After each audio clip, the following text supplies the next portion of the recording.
A very good evening to all of you. This is Business Today, and today is 26th of April 2017. Success is not final. Failure is not fatal. It is the courage to continue that counts, and that is a statement by Winston Churchill. So if you are successful, it's not the end, and if you are not, still it's not the end. Keep going, do not quit, as the best is yet to come. So we are ready to start our show for tonight with a business personality who confirms this statement. Let's move on to the business personality segment.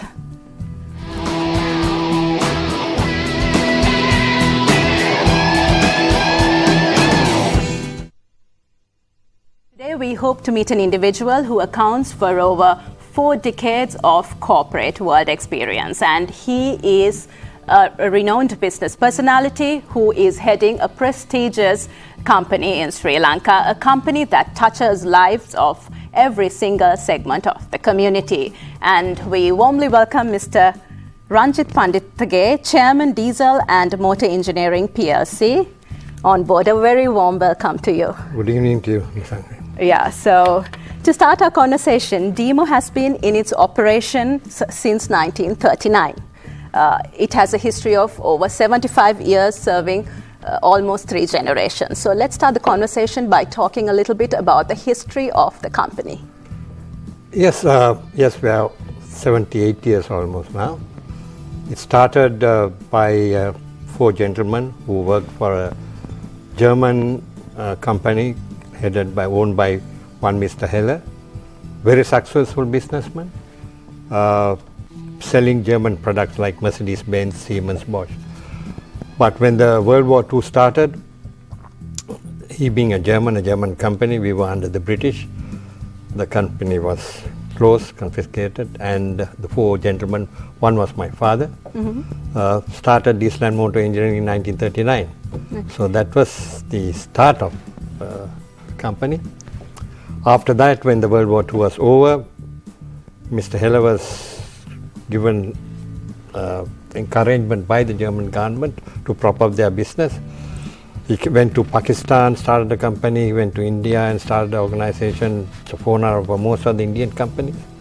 Then when he came to Sri Lanka, he saw his 4 young boys have started an organization and brought in all these prestigious names like Mercedes-Benz, Siemens, Bosch, most of the German companies. And then he invested also in this organization.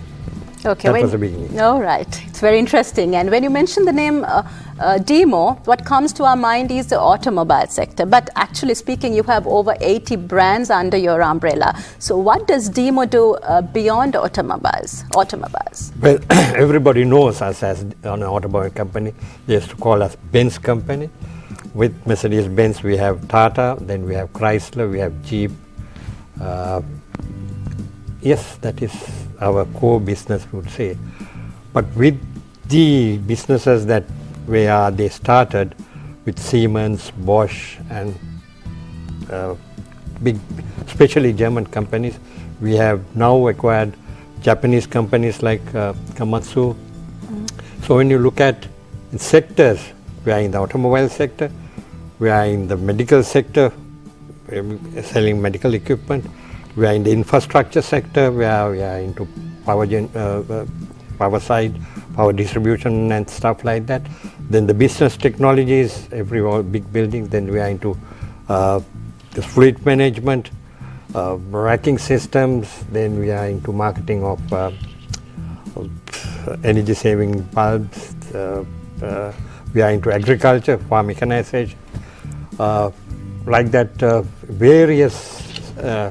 Covers the entire community. As you said, we touch the community several times a day.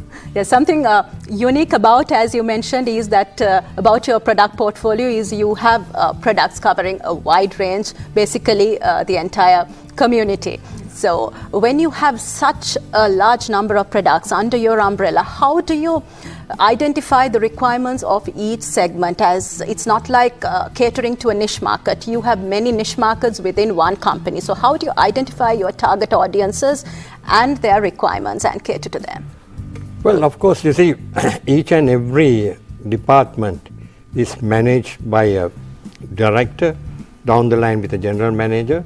And you see, the products that we sell is itself, we don't just go and sell stuff. We see whether we could add value. And when we add value, that is in our DNA, we add value responsibly.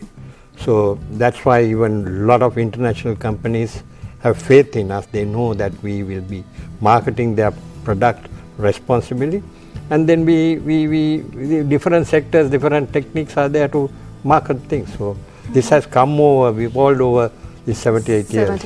Okay, so now let's talk about the crown jewel of your organization, that's the Mercedes brand.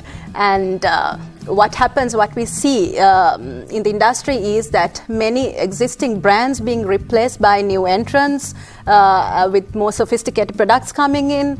But in this case, Mercedes, the brand Mercedes has been right on top right throughout. So what is so exotic about the brand Mercedes? Well, you see, Mercedes-Benz, Carl Benz invented the combustion engine and the automobile. With him, Gottlieb Daimler came with this famous word, best or nothing. So it's an iconic product. And you see, it's the way they produce to the taste of the people, and the every time when they come in with new products, especially on the safety and comfort. And that may be one of the reasons in most of the songs had Mercedes-Benz name in it. It's a passion to own a Mercedes-Benz. Lloyd with a lot of passion owns Mercedes-Benz. So a few weeks ago, you attended a conference in Germany where you met CEOs across the globe representing the brand Mercedes. Will you share that experience, some highlights of this experience, as the audience may be interested to know what's coming on its way with Mercedes? You see, this is a unique occasion every year in March. They call the whole world to come to Stuttgart, and they show what is in store for the next 2 to 3 years, 4 to 5 years. 4 to 5 years. Yes, going up to about 2020, 2022. When you look at, you see, we have been as kids born with Mercedes-Benz. At the time when our founder fathers were selling Mercedes-Benz, there were only 2 products, the S-Class and the E-Class. Today you have more than 25 products. And that also, every year they will come out with a unique product. And actually when Mr. Dieter Sacher, who is the CEO, Chairman CEO of Mercedes-Benz, when he came in and spoke to us, he said, ladies and gentlemen, we went one thing wrong from the promises we made in 2012. That was in 2012, he said, we will be the #1 luxury brand in the world by year 2020. He said we achieved that already in 2016. Yes, we saw that article. Yeah. Having said that, you know, what was unique on that, that's what makes Mercedes-Benz so unique. They won't stay there. They said we have now to change 3 things. One is our product portfolio, continuous improvement. Second thing, the way we do the business. A lot of successful business people think once you have reached the pinnacle, that's good enough now. They say that they will re-engineer the business processes also. And they have to look at the new culture. And these things, and that makes this company so unique. You know, every day they will come up. Now they are coming with some beautiful vehicles for the youth. Okay. Those days they were saying... Can we expect it in Sri Lanka very soon? Yes, some are already here. Okay. Some of the SUVs, some are already here. All right. So something that we cannot leave out when you talk about Demo is its customer service. What are the unique offerings of Demo customers care? You see, Nisanga, you must see this Mercedes-Benz culture that has got into the coming to Demos also, because the long history of association. We are the oldest agent for Mercedes-Benz in this part of the world, if not in the whole world. You see, so the after-sales service, the customer care is in the DNA. Definitely. So we are not shy. Our founder fathers have taught us for customer care, we give a lot of time, we invest a lot of money in terms of special equipment, facilities. If you I can invite you, come and see our new Mercedes-Benz, one of the best in this part of the world. And human, the training. We have a very unique Mercedes-Benz training school which we have been doing for the last 26 years. I don't think in this part of the world you have that type of top school. And I have got down a German trainer to train our boys. And you have a 24/7 customer care unit. Yeah. Not only that, we have branches all over the island. If you own a Mercedes-Benz, you will be looked after within 2 hours anywhere in the country. That is the promise they give. Right, okay. Now we will connect you with a clip, an introduction of Mr. Ranjith Pandithage. Let's have a look at it, and Demo company. Let's have a look at it now. Diesel and Motor Engineering plc, colloquially known as DMOR, was founded in 1939. It was founded by 4 entrepreneurs: Mr. Pandithage Don Alexander, Mr. Stephen P. Riss, Mr. Harold Ulgama, Mr. Cyril Ulgama. Initially, business was only in automobile sales and repairs. In 1964 it was converted into a public quoted company by listing at the then Colombo Brokers Association. DMOR is probably the oldest general distributor for Mercedes-Benz vehicles in the Asian region. In Sri Lanka, DMOR is colloquially known as the Benz Company. DMOR was the first export country for Tata commercial vehicles. Mr. Ranjith Pandithage is the son of one of the 4 entrepreneurs who founded DMOR, Mr. Pandithage Don Alexander. Mr. Ranjith Pandithage joined DMOR in June 1973 and was appointed to the board in June 1977. Appointed as joint managing director in November 1984 and as managing director in 1986. Appointed as the Chief Executive Officer in 1994. Appointed as the Chairman, Managing Director and CEO in July 2004. And continues to be Chairman and Managing Director since April 2012. Holder of Diploma in Engineering from Germany. Member of the Institute of Engineers Germany, VDI. Director of Dial Textiles Limited. Vice President of Sri Lanka, Germany Business Council, of the Ceylon Chamber of Commerce. Mr. Pandithage studied at Ananda College. He excelled in soccer and cricket during his youth. He pursued his further studies in Germany, where he was exposed to the German business and work ethics, which he follows even today. Quite an impressive video clip. We are indeed honored to have you with us today. So we spoke about the high-end market, and we will also talk about the Tata operation of Tata in Sri Lanka, because 55 years ago Sri Lanka was the first export country for Tata, and that was through DMOR.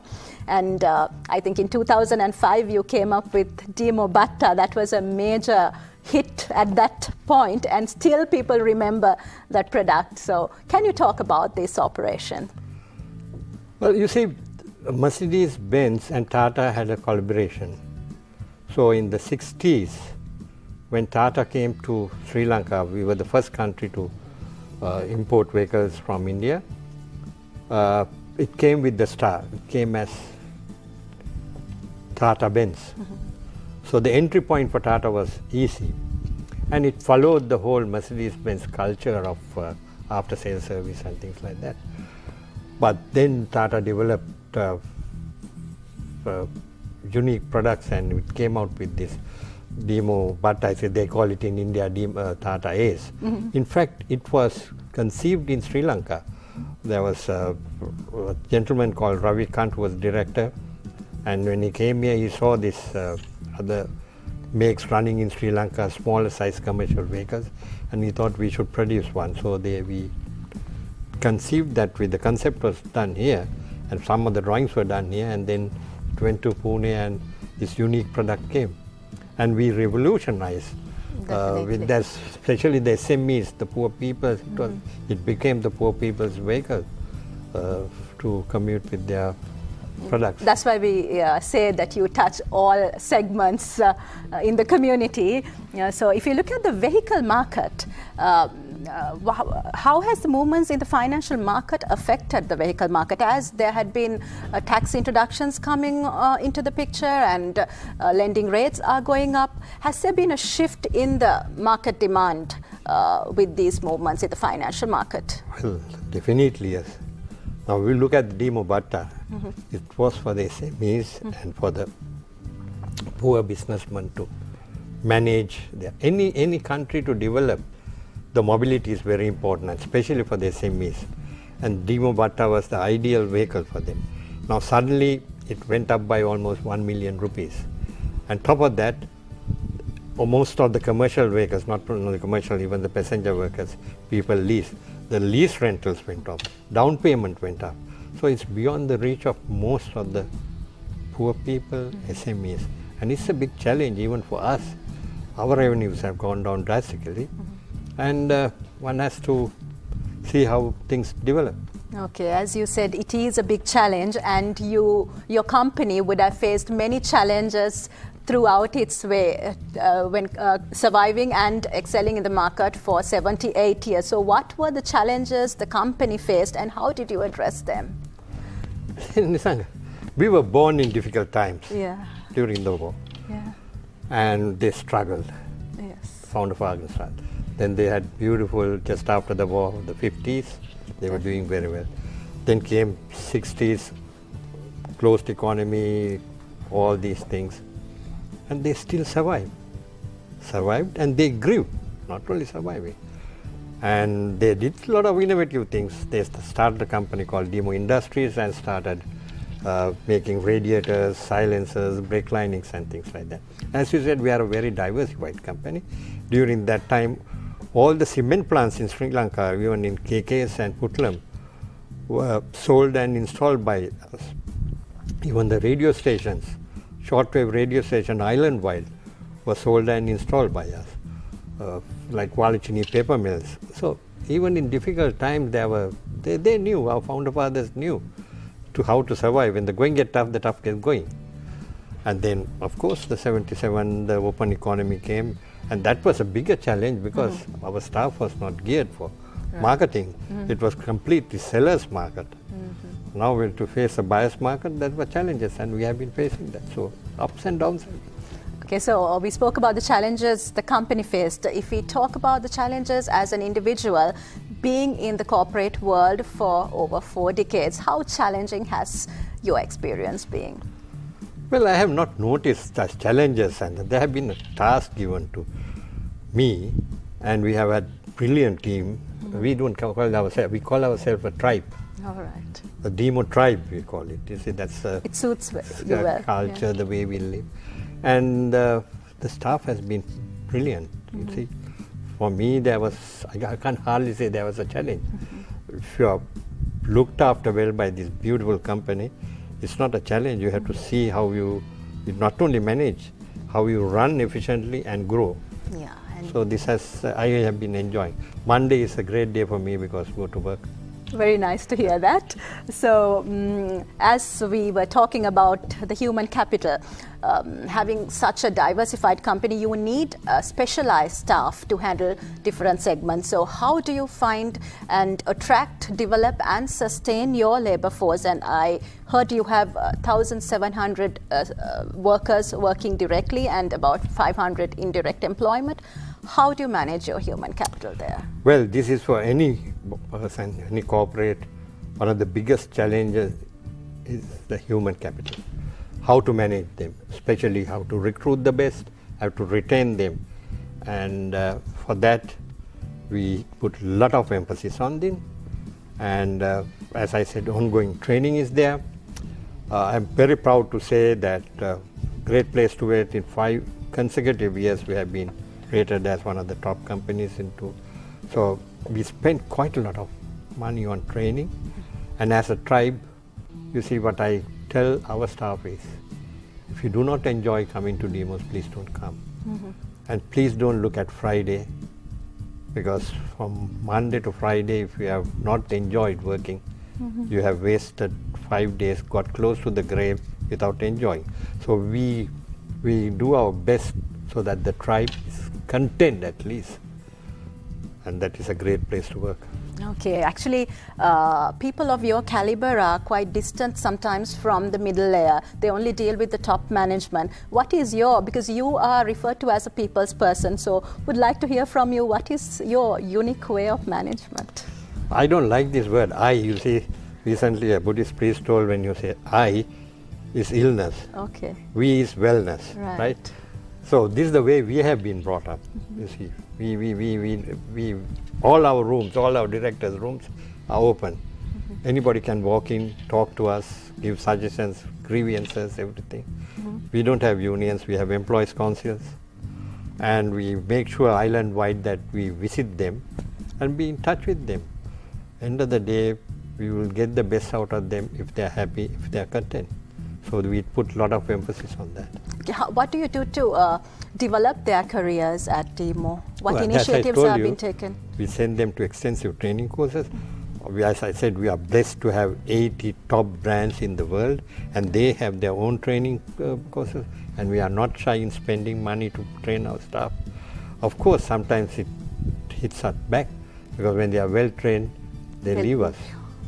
And especially our training school with Mercedes-Benz, what we do.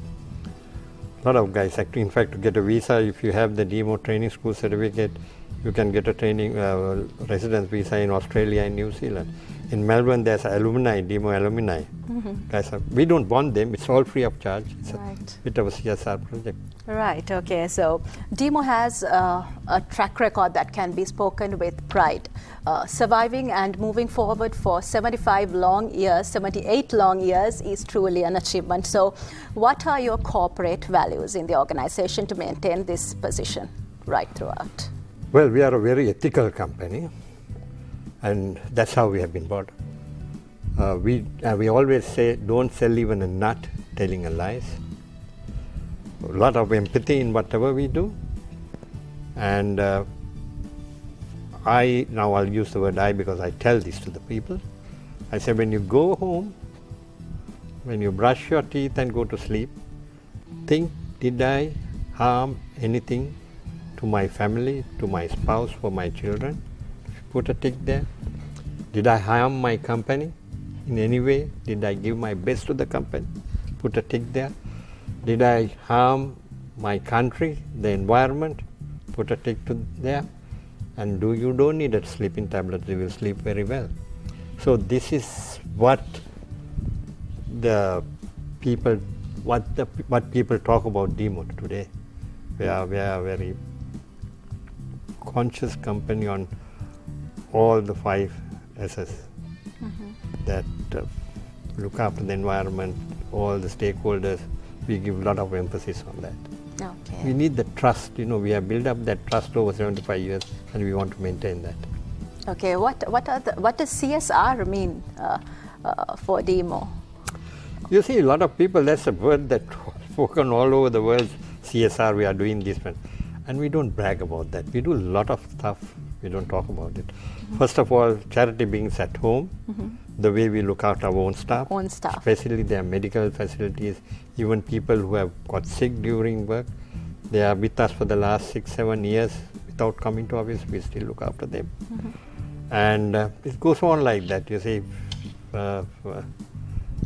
give that assurance. Once you belong to the DEMO tribe, you are being looked after. Yeah.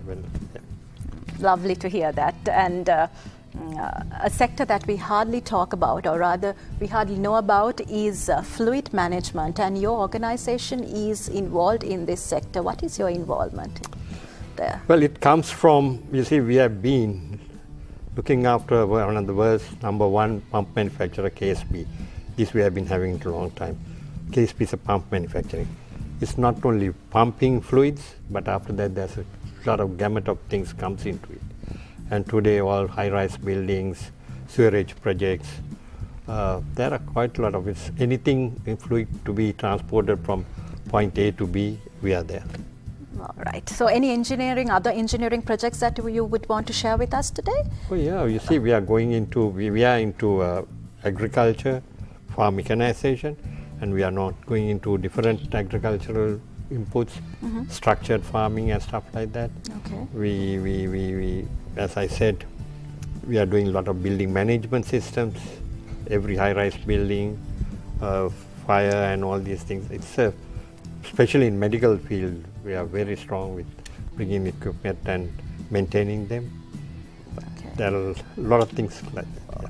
Okay, we would like to hear a bit more about the building management system that you were talking about. You see, building management system, when there's a high-rise building, there's access control is there. You have to manage your fire pumps and stuff like that, then your air conditioning system. These are all integrated management systems which gets into any modern building. I think it's time to come, what is everything on iPhone. All these buildings, so even this place will be having, we all must be having that electronically controlled, digitally controlled systems. Okay, so success is a journey, not a destination. So when you look back, what do you see as the key success pillars of the success of your organization? I think basically we have been very honest and very ethical. That must have. Okay. My final question to you is, since you are a renowned business personality who has over 4 decades of corporate life experience, what is the advice that you want to pass to the fresh graduates and the young new entrants into the labor market? This is one of the greatest problems today. We were talking about the Y generation, the Definitely. X generation. Now we are talking about the I generation, right? It's a challenge for us how to massage these guys, how to get best out of them. I don't think they are hardworking. They are smart. Right. They want to work smart. So how to blend this? I think end of the day, if they can also, if we can inculcate in them, if they can go in for time for detail, and again be ethical and honest, they are, most of them are. I think we have a great time with this new generation. They are very smart. It's up to us how we manage them. Right. Thank you very much, Mr. Ranjith Pandithage. It was indeed an honor having you, and also the conversation was so inspiring, and we hope that you passed on a very, very strong message to the audience today. Thank you very much for joining us today. Welcome. Thank you for giving me this opportunity. Right. So with that, we are ready to move on to a short commercial break, and we'll be back with you. Stick around.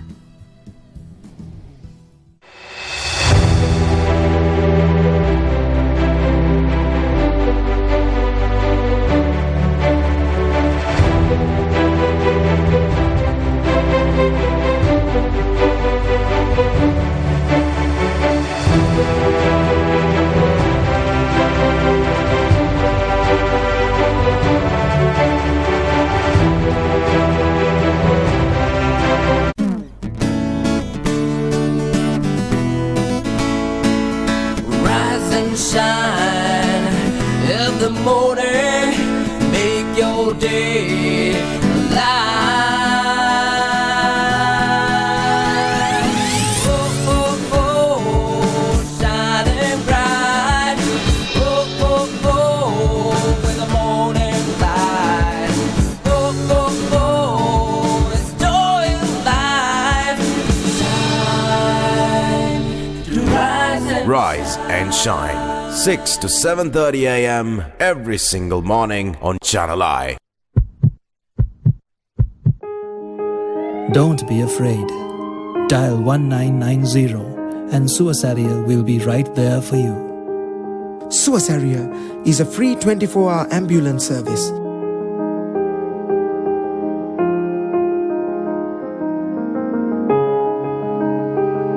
Dial 1990 to attend to any emergency needs.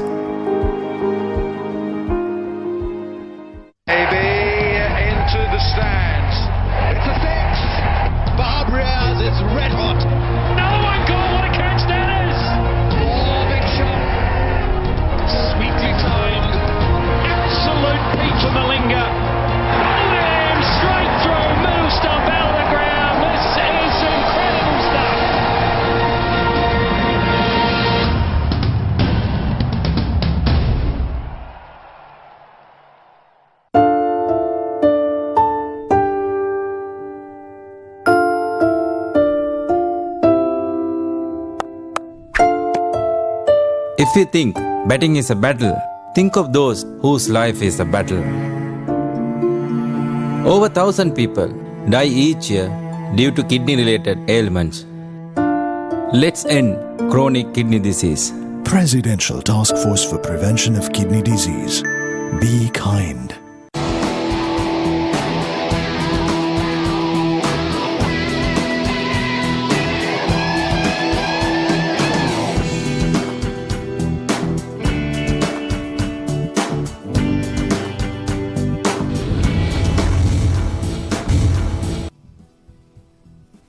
Yes, as usual, we have updates coming from the Colombo Stock Exchange, so it is now time for us to move on to the stock market segment.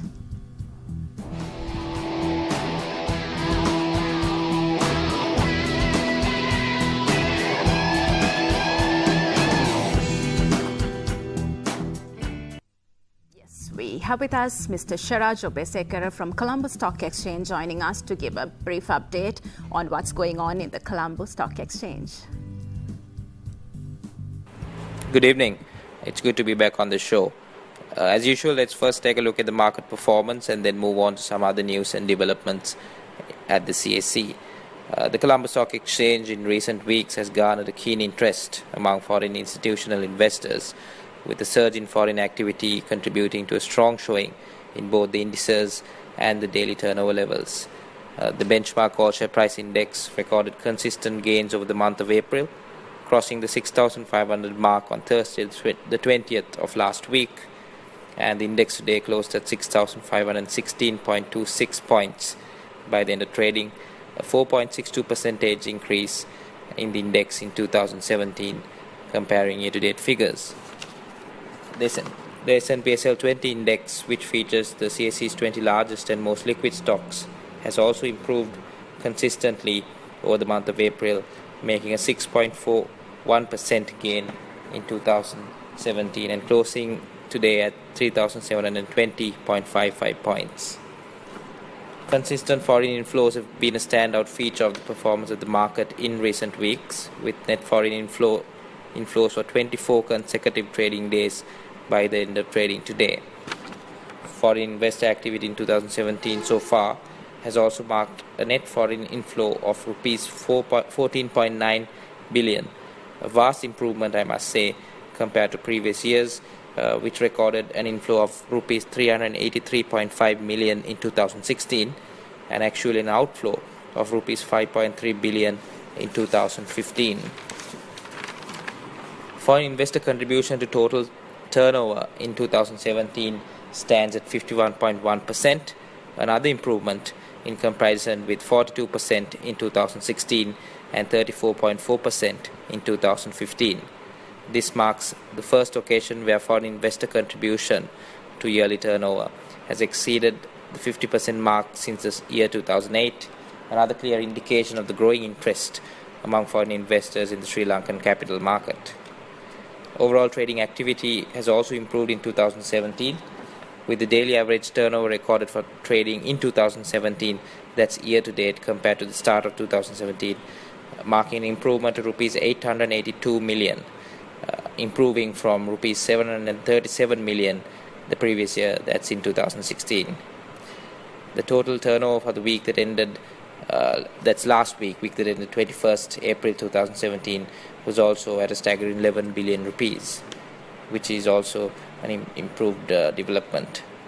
So figures clearly indicate that an increase in foreign investor participation in the CSE since of late, which, as I said earlier, has been a standout feature. Also, as I just mentioned, some year-to-date figures like the indices, like the daily turnover average, has also improved, which is quite noteworthy. Finally, closing out with some news of a training program that is being conducted by the CSE and the CSE branch network. That's tomorrow and the day after. The Colombo Stock Exchange Auditorium in Colombo will host a seminar on the introduction to capital markets on the 27th. That's tomorrow from 4 to 6 p.m. Interested parties could visit the CSE website on www.csc.lk and get more information on registrations. Programs through the branch network will also be conducted today and tomorrow and the day after in Matara, Kurunegala, Negombo and Kandy. Again, more details could be sought by visiting the CAC website. And these programs, I must say, will be conducted in singular medium. So that does bring us to the end of the update for today. Have a pleasant evening. Right. Thank you, Shiraj, for the update. And now we are ready to move on to our next session for today. Exchange rate is a price of a currency expressed in another. So we are ready to now move on to a video clip explaining how this exchange rate system works. Exchange rate. Exchange rate is the value at which one currency may be converted into another. The exchange rate is used when simply converting one currency to another, such as for the purposes of travel to another country, or for engaging in speculation or trading in the foreign exchange market. There are a wide variety of factors that influence the exchange rate, such as interest rates, inflation, and the state of politics and the economy in each country. In finance, an exchange rate, also known as a foreign exchange rate, forex rate, FX rate, between two currencies, is the rate at which one currency will be exchanged for another. It's also regarded as the value of one country's currency in terms of another currency. For example, an interbank exchange rate of 91 Japanese yen to the United States dollar means that 91 yen will be exchanged for each US dollar, or that $1 US will be exchanged for each 91 yen. Exchange rates are determined in the foreign exchange market, which is open to a wide range of different types of buyers and sellers, where currency trading is continuous 24 hours a day except weekends. The spot exchange rate refers to the currency exchange rate. The forward exchange rate refers to an exchange rate that is quoted and traded today, but for delivery and payment on a specific future date.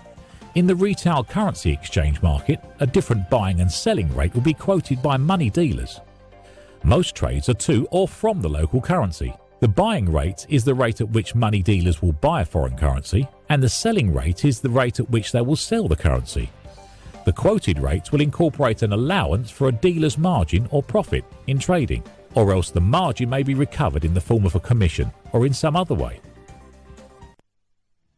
Right, we had a look at how the exchange rate system works, and now let's have a look at the main influencing factors of the exchange rates. To be precise, 6 factors that affect the exchange rates. Exchange rates are like everything else. The more demand for a certain currency, the higher its value. And with more supply, the value drops. Let's see what influences currency values. Central banks often buy or sell domestic currency to stabilize it. By buying foreign and selling domestic currency, they make domestic currency relatively cheaper.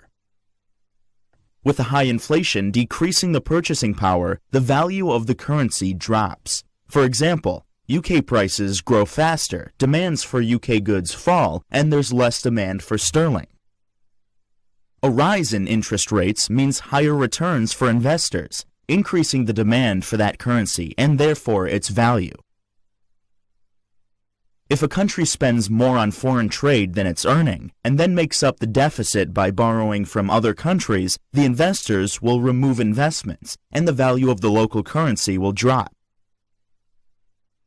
If a country has a large public debt, it easily leads to high inflation and increases the chance of defaulting. Everyone removes investments, and the currency loses its value. Forex transactions are speculative trades. For example, traders expect the currency's fall, get rid of it, and with the lack of demand, the value drops. Yes, with that, we are ready to move on to another segment where automated teller machines, in other words, ATM machines, are being widely used by the community for financial transaction purposes. And yet there can be many professionals reluctant to deal with ATM machines, and maybe still you do not know what really is in store in an ATM machine. So we are ready to move on to a clip explaining how this ATM works. If one machine defines our self-serve culture, it's this. The very first ATM opened in New York City in 1939. But it's only in the last 20 years that it's taken over. And it's got a lot of names. Automated teller, banking machine, cash point, or simply a money machine. The one we're looking at is an automatic teller machine, or ATM. And like the bank teller humans it replaces, the ATM identifies you, knows your limits, and provides access to financial transactions. It's also pretty much impregnable. Let's see how it works. ATMs face several challenges. First, make sure you and your card are legit. Second, find your account information. Third, accurately complete the transaction you want. And finally, do it all while protecting an onboard vault that stores thousands. The machine starts by checking your credentials. This black stripe looks solid, but the ATM has two readers that see what you don't. 1 million tiny magnets, each with a positive or negative charge. A binary code. The first reader looks for a special code that confirms the card is real. The second reader grabs your account number and password to check against what you've just keyed in. Once your password is confirmed, the ATM connects to your bank's network, and it gives the machine its marching orders and remotely controls access to the onboard vault. Trays in the vault hold different denominations, with up to 1,000 bills in each. One tray is left empty for deposits. When you drop in a check or money with an envelope, it goes into a bin and is manually sorted later. Some ATMs, like this one, can take deposits without an envelope. It's able to hand count bills. This also allows the machine to refill itself. For withdrawals, vacuum-driven suction cups grab one bill at a time and feed it out through a roller system. Delivering bills one by one from the vault keeps you from getting overpaid. This machine is a very careful counter.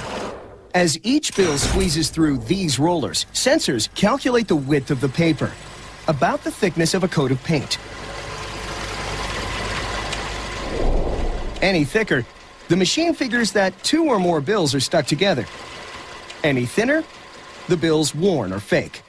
Either way, the sensors catch it, and the bills get sent to a reject bin. That's likely what's happening when you hear a pause in the machine's counting. The dispenser slot hands over your cash. Your bank's computer records the deal and then tells the machine to return your card and give you a receipt if you want one. Safe and secure. With more than 1.5 million ATMs around the world, most of us simply take our access to cash for granted. And crooks know it. Thugs go after them with blowtorches, crowbars, and trucks. But they don't stand a chance against this machine. Built from over 100 kilograms of steel, able to withstand 22 tons of blunt force, the vault can survive assault more than long enough for police to arrive. And even if they get into the machine, the money's useless. Exploding canisters of dye ruin the cash as soon as the vault's seals are broken. There's also onboard GPS to track the geniuses who try to haul them away.